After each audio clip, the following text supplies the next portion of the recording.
tohto ročnej edície, čo je 6. ročník, sme zapojili, dohodli sme sa s mestom, vyšli nám v ústrety a sprístupnili Burianovú väžu, ktorá je tuto rovno hore nado mnou a pôjdeme sa tam spolu pozrieť. Je to tam síce strmé, ale čo sme pozberali nejaké spätné väzby od účastníkov, tak povedali, že sa im to veľmi páči a že ten výhľad stojí naozaj za to. Tak poďte, ideme sa tam pozrieť.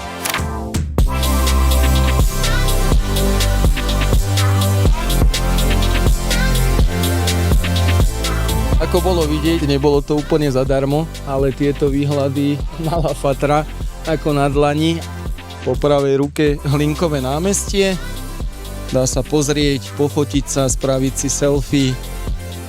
Priamo pod nami vinári a ľudia stále si užívajú festival. A z tejto strany máme krásny centrálny pohľad na námestie Mariánske, kde sa odohráva celý Winefest.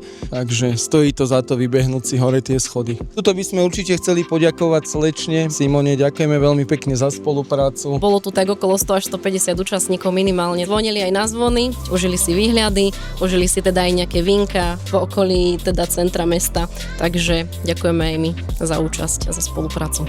Čaute.